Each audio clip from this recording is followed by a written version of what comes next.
You can't ignore this. No, when you can't. go to the game. Jason Johnson joining us now. What do you think they do right out of the gate? I think the players are going to try and concentrate on the game, but I bet you the really happy person right now is Mark Jackson, who's the coach of the Golden State Warriors, because he's probably, oh my gosh, he is telling his players, this isn't just for you, this is for everybody else in the league who's mad you're going to put the Clippers down today. I mean, I think there's going to be a lot of symbolism on the part of the Golden State Warriors. They're going to want to win, and the Clippers are just going to try and make it through this game. Let's talk about some of the comments, because there are some who find it difficult to understand how Don Sterling can both say that he admires Magic Johnson, Right. but also have these comments about having him at the games, being with him in public, something as simple as walking with black people. Right, right. Or the fact that he's having sex with a woman who's half black. Yes. Look, this is how racism works. It's never made any sense. Whether you go back to 12 years of slave, you can hate black people and still want to have sex with them. You can hate people in Vietnam and still want to have, this is the complexity and the sickness that is modern racism. It's never changed. It probably will not evolve. And as he said, and I think this is really important, as he talks about in this tape, he said, it's like talking to the enemy. He said, people think you're a nice white girl. You shouldn't be doing things like this. So this runs just deeper than his own bigotry. He's speaking for a generation. Yeah, and when we talk about Sterling, you think, okay, he's an owner. He is the purse strings of this organization. How do you punish the purse strings without punishing everybody else? What are the options here? The options are very clear. This is a club.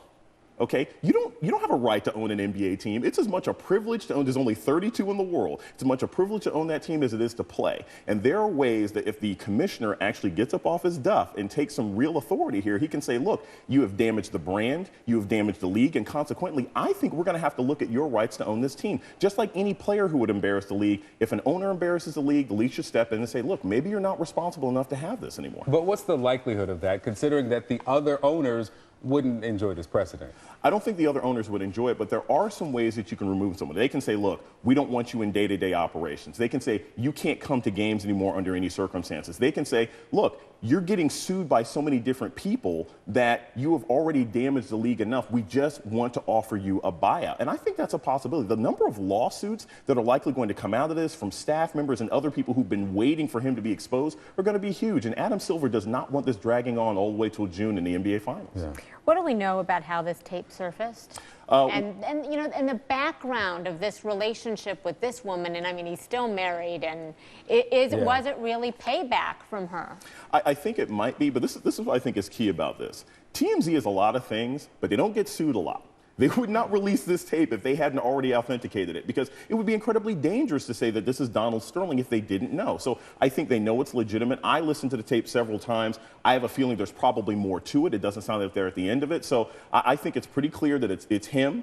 I think they know it's him, and I think that right now the league is just trying to figure out what they can do legally. But I think we can probably trust that this is Donald Sterling. Let's talk about one of the things that in the business we call it like a sidebar issue. The NAACP LA branch honoring him with a Lifetime Achievement Award. And a little ironic at the moment. And the timing could not be worse for the NAACP, not better for Don Sterling. Right. Well, I think this is what happens when you give a bunch of tickets to poor kids in the inner city.